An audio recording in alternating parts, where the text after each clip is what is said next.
Bonjour, on va rester en fait dans des problématiques d'hydrologie, d'océanographie, et je vais essayer en fait de vous montrer l'intérêt d'utiliser les isotopes du néodyme pour retracer la circulation océanique et l'intérêt en fait d'étudier les coraux profonds. Donc c'est un travail qui a été fait avec un grand nombre de collaborateurs, dont beaucoup du laboratoire des sciences du climat et de l'environnement, et les résultats que je vais vous présenter aujourd'hui proviennent en fait du postdoc de Lucie Bonneau. Et puis quelques résultats que j'ai été prendre dans la thèse de Quentin Dubois-Dauphin. Alors, je pense que vous savez que la circulation méridienne atlantique joue un rôle bien sûr très important sur le climat de l'Europe, en redistribuant l'énergie des basses latitudes vers les plus hautes latitudes. Et cette circulation méridienne, qu'on appelle encore l'AMOC, dépend, on va dire, étroitement de la position et de l'intensité du gire subpolaire, qui est représenté ici en bleu. La position et l'intensité du gire subpolaire contrôlant, on va dire, la proportion d'eau du gire subtropical qui pénètre dans les mers nordiques. Alors cette circulation méridienne, elle est bien sûr pilotée essentiellement par la dynamique atmosphérique et aujourd'hui, elle est contrôlée par la NAO. Durant les périodes de NAO positive, les westerlies sont très forts, déflectés vers le nord, et il y a une extension très importante du gire subpolaire qui permet une intrusion beaucoup moins importante d'eau salée de la gire subtropicale. Bien sûr, durant les périodes de NAO négative, les westerlies ont une circulation modifiée et la gire subpolaire se contracte cette fois-ci à l'ouest, qui permet une plus grande intrusion d'eau salée et chaude vers les mers nordiques. Alors pour les masses d'eau intermédiaires, les choses sont beaucoup moins connues et beaucoup plus complexes. Et pour vous illustrer ça, j'ai représenté ici la salinité de l'Atlantique Nord à 750 mètres de profondeur. Alors il y a une dynamique de gire, bien sûr. Et vous voyez très clairement ici les eaux de l'ouest de la gire subtropicale qui remontent, mais il y a également, en plus, les eaux méditerranéennes qui sont très salées et qui remontent vers le nord. Et l'intrusion de ces masses d'eau salées va dépendre ou rentre en compétition avec le gire subpolaire. Lorsque le gire subpolaire est contracté vers l'ouest, eh bien, ces eaux méditerranéennes peuvent rentrer dans le chenal de Roccal et participer à des anomalies de salinité dans les mers nordiques.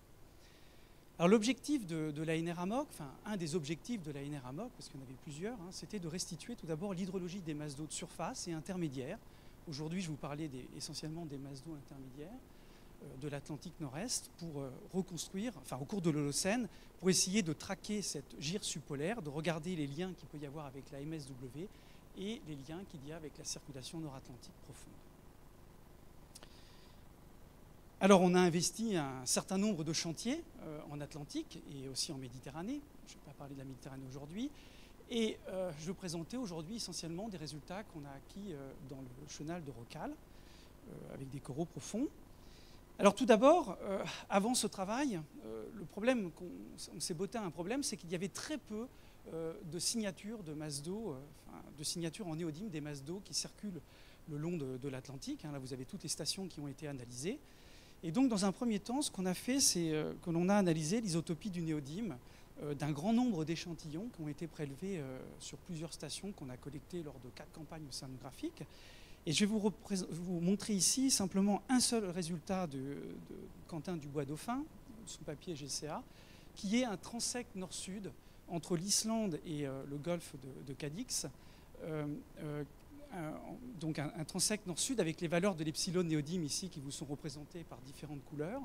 Et vous voyez très clairement qu'au nord, dans la gire subpolaire, les valeurs de l'epsilon néodyme sont très négatives, de l'ordre de moins 15, et beaucoup plus radiogéniques. Alors radiogénique, ça veut dire moins négative pour la gire subtropicale, ce qui implique qu'on peut bien sûr traquer ces masses d'eau.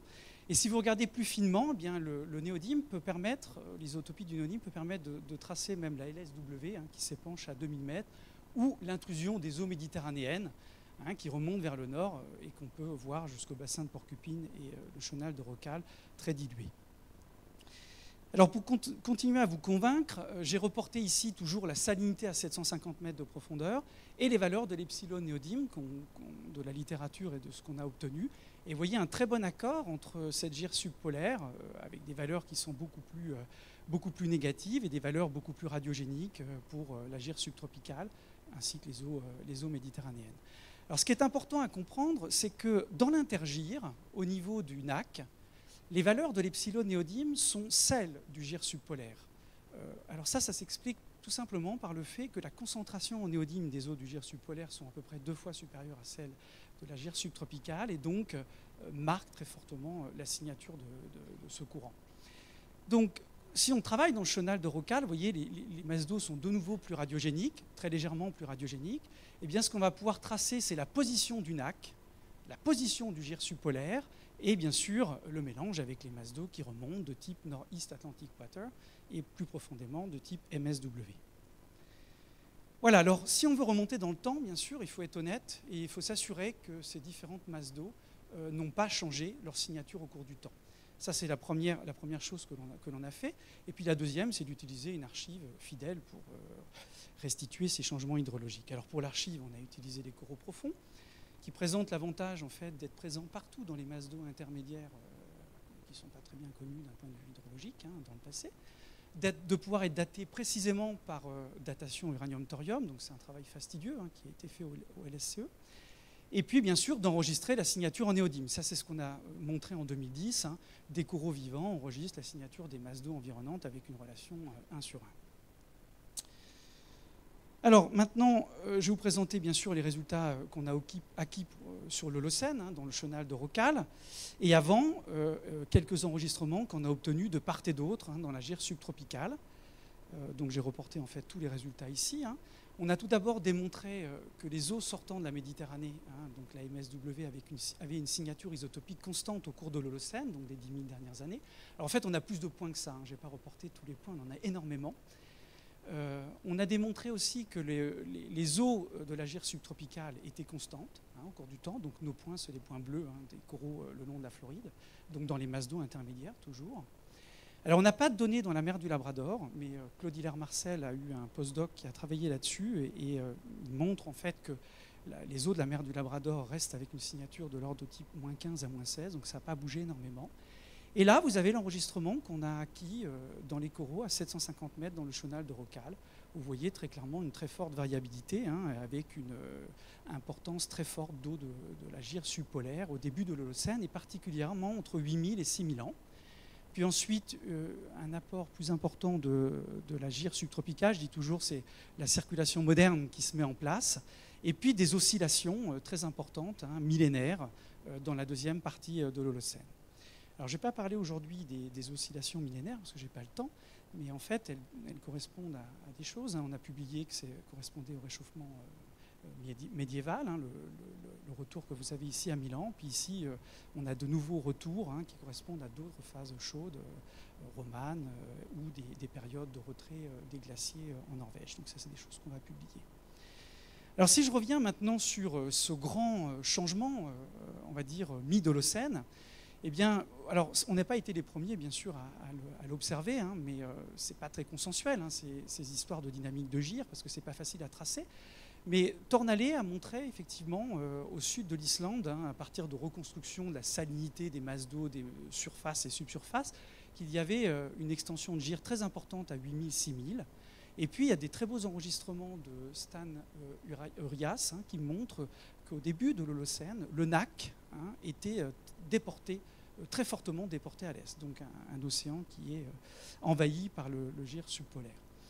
Voilà, alors ce que l'on propose, bien sûr, s'il y a une extension du gire subpolaire très fort, c'est qu'il y avait une AMOC qui était intensifiée à cette période de temps. Et ça corrobore pas mal les résultats assez récents qui ont été publiés par Tornallé en 2013, où il a fait, en fait, pour la branche profonde de l'AMOC, il a fait des analyses de sortable seal d'un grand nombre de carottes qui sont situées le long de l'ISOW, vers 2500 mètres, 3000 mètres. Et il a réalisé à partir de ça une courbe de synthèse de l'intensité de l'ISOW qui sort des mers de Norvège. Et il voit effectivement une intensité plus forte au début de l'Holocène, ça c'était connu, avec un pic autour de 8000-6000, là où on a, nous, notre maximum d'extension de gire. Ça veut dire que c'est la première fois qu'on met en évidence un lien entre la surface de l'océan et le fond. Alors pourquoi il y a une extension du gire? Alors ça, ce sont des choses, je ne vais pas répondre à la question aujourd'hui. Donc en 2010, moi j'avais publié que voilà, la calotte laurentienne continue à fondre jusqu'à 6800 ans. empêche la production d'eau profonde dans la mer du Labrador, hein, qui commence vers 7000. Donc voilà, donc ça c'est quelque chose. Et puis évidemment, cette calotte peut entraîner des westerlies qui peuvent être beaucoup plus forts et déflecter vers le sud et entraîner quelque chose qui est beaucoup plus... voilà, donc on peut avoir cette histoire-là. L'histoire qu'on a testée dans le cadre de l'ANR AMOC, c'est une histoire liée à la Méditerranée. Hein. Durant l'Holocène, il y a le dépôt du sapropel, hein, vous savez, hein, au début de l'Holocène, qui entraîne une stratification de la Méditerranée. Et ce qu'on a essayé de faire avec Didier Siege-de-Wood, c'est d'utiliser les modèles de l'IPSL. Hein, et dans ces modèles de l'IPSL, on a entraîné en fait une stratification de la Méditerranée en apportant de l'eau, hein, tout simplement, de 100 millisverdruc pendant 300 ans. Et ça entraîne en fait une modification drastique des échanges entre l'Atlantique et la Méditerranée. Et ça a pour conséquence eh bien, d'entraîner une extension et une accélération du gire subpolaire comme on l'observe à l'heure actuelle. Alors je vais prendre encore 2 minutes hein, pour vous montrer maintenant quel impact peut avoir cette circulation sur la vie sur le fond. Hein. Et ce que l'on a fait, c'est qu'on a regardé... Alors, les coraux profonds vivent dans des monts carbonatés dans le sud-ouest du chenal de Roccal. Et on a en fait daté un très grand nombre d'échantillons de coraux qui sont sur différents monts carbonatés entre 650 mètres et 750 mètres de profondeur. Alors, ce sont des choses qui ont été faites dans le cadre de notre ANR et puis par les collègues dans le passé. Et quand on fait ça et qu'on regarde une courbe cumulée des coraux, ben on s'aperçoit qu'il y a des marges d'escalier, avec des périodes où il y a beaucoup de coraux et des périodes où il n'y a pas beaucoup de coraux sur ces monts carbonatés. Alors c'est statistique, hein, il y a quand même 200 dates uranium-thorium, hein, c'est énorme. Et si on fait un petit travail de calcul de fréquence, eh bien on s'aperçoit qu'avant 6000 ans, au début de l'Holocène, il y a assez peu de coraux profonds. Il y en a, mais assez peu. Et après 7-6000 ans, eh bien, il y a beaucoup plus de coraux profonds et une variabilité millénaire dans la fréquence de ces coraux qui se corrèlent, et ça a été assez surprenant, avec la courbe d'IRD de Bond, hein, de Ice Rafted Detritus. Donc voilà, quand il y a des IRD qui se déposent dans le chenal de Roccal, parce que Bond il a travaillé dans le chenal de Roccal pour établir cette courbe, eh bien il y a beaucoup moins de coraux sur le fond et vice-versa. Alors je n'ai plus le temps de vous raconter ça, mais globalement les coraux, qu'est-ce qu'ils veulent, qu'est-ce qu'ils ont besoin pour se développer? Eh bien, ils ont besoin d'une productivité de surface, bien sûr, mais pas uniquement. Parce que ces coraux qui vivent dans le chenal de Roccal, comme ailleurs, ils sont extrêmement dépendants des conditions environnementales sur le fond. Ceux-là, ils vivent au sommet de la thermocline permanente et subissent des ondes tidales, donc tous les jours, hein, on va dire, qui entraînent des oscillations très importantes de la température par battement des masses d'eau et une circulation exacerbée avec des forts courants tidaux. Et ces forts courants tidaux sont cruciaux, hein, parce qu'ils permettent de remettre en suspension le matériel sédimentaire et que les coraux ne se fassent pas enfouir, mais surtout, ils remettent en suspension la matière organique et la laisse disponible pour ces coraux. Voilà, alors je pense que l'histoire, elle est un petit peu, là on va soumettre ce papier, mais l'histoire elle est vraiment liée en fait à l'hydrologie, c'est-à-dire qu'avant 6000 ans, il y a une extension du gire subpolaire qui est très importante, hein, et une SAIW, bon, des eaux, peu importe du nord, qui sont très importantes, ce qui entraîne en fait une stratification de la masse d'eau, hein, ce qu'on pense, voilà, avec une thermocline qui est beaucoup moins profonde. Ça veut dire probablement une productivité de surface plus faible, mais il y a peu d'enregistrement de productivité de surface dans cette région. En tout cas, une turbulence sur le fond qui était plus faible parce que ces ondes tidales bénéficient de changements de densité dans la colonne d'eau qui sont très importantes. Voilà, et après 6000 ans, bien sûr, les eaux du sud font en sorte qu'il y a un gradient de densité et qu'on retrouve des conditions qui sont favorables à la vie des coraux, à l'exception des IRD, hein, comme vous savez, qui sont des périodes de dessalure très importantes de l'océan qui peuvent entraîner des stratifications. Donc voilà, j'ai plus le temps de faire ma conclusion, hein, mais c'était pour vous dire que le néodyme permettait de tracer effectivement les masses d'eau le long de la marge européenne. Et je pense qu'il y a pas mal de choses à faire dans le futur sur les eaux méditerranéennes, hein, qui circulent le long de la marge celtique. Et puis, bien sûr, une variabilité millénaire pour la première fois dans l'abondance des coraux sur ces monts carbonatés, hein, et donc un contrôle climatique étroit sur les conditions de vie de ces coraux. Voilà, je vous remercie.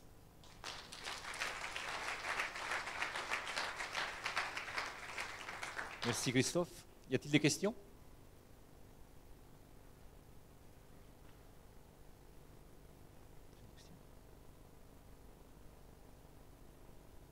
Oui, j'ai une petite question. Je n'ai pas bien compris cette histoire d'IRD, Christophe. J'ai l'impression qu'il y a plus d'IRD Au début de Alors, l'Holocène. oui, C'est quand, on, ça, regarde c'est la, un- quand on voilà. regarde la courbe de Bond, il y a plus d'IRD effectivement au début de l'Holocène. Ils sont moins importants à partir de 7000 ans, puis bon, il y a ces oscillations qui se superposent, bien sûr. Donc ça peut aussi effectivement être une des causes. Mais bon, voilà. C'est pas les IRD et les flux d'IRD, d'ailleurs on n'a pas de flux d'IRD, hein, ce sont des comptages, ce sont des pourcentages. C'est pas les flux d'IRD qui entraînent un problème de vie sur le fond pour ces coraux, parce que ils ont besoin d'énergie, énormément d'énergie. Donc voilà, mais les fenêtres environnementales dans lesquelles ils vivent sont très petites, hein. Les coraux vivants à l'heure actuelle, ils sont vraiment dans une petite fenêtre de bathymétrie liée à ces ondes tidales et ce gradient de densité. Donc c'est pour même, voilà. D'accord.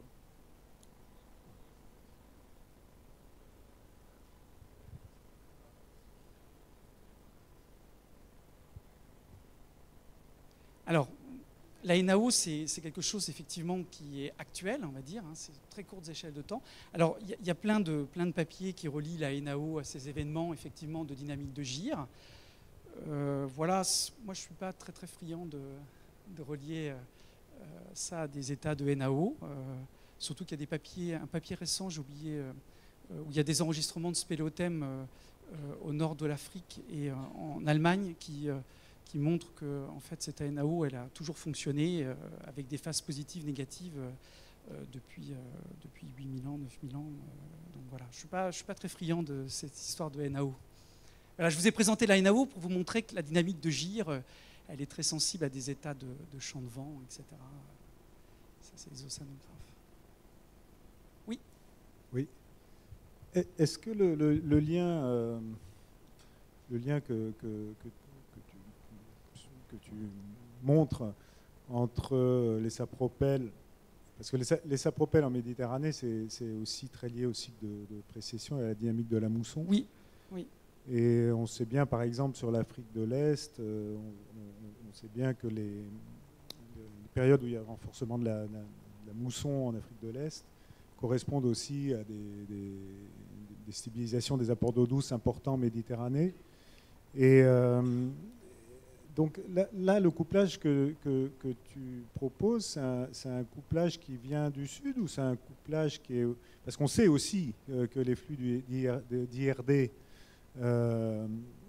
importants aussi ont un impact aussi sur la circulation de Walker en Afrique de l'Est. Donc ce couplage, tu vois plus une cause tropicale ou une... C'était un petit peu l'idée au départ de l'ANR, c'est d'essayer de comprendre en fait effectivement le lien qu'il peut y avoir entre la circulation thermohaline et cette dynamique de gyre, dont on avait déjà des résultats préliminaires. Après, pour répondre à ta question, on a simplement pour l'instant utilisé les modèles pour essayer de voir si un changement de la circulation thermohaline en Méditerranée pouvait avoir un impact sur la circulation atlantique. Ça, c'est ce qu'a fait Didier, hein, Singe de Wood. Et voilà, je peux pas te dire les apports d'eau douce pour fabriquer un sapropel en Méditerranée, c'est effectivement beaucoup les apports du sud, hein, donc la mousson africaine, mais pas uniquement. Hein, ça peut être aussi les westerlies et leur position. Et donc vous comprendrez qu'il peut y avoir un lien entre une gyre subpolaire plus étendue, des westerlies plus sud, qui peuvent apporter aussi des précipitations au nord de la Méditerranée et donc entraîner une rétroaction sur le système, etc. Donc c'est un petit peu ça l'idée où on voudrait aller in fine. Parce que pour faire un sapropel, il peut y avoir aussi des apports d'eau douce, bien sûr, sur la bordure nord de la Méditerranée. D'autres questions? Bon, merci Christophe. Et on termine la session ici, j'imagine. Et il y a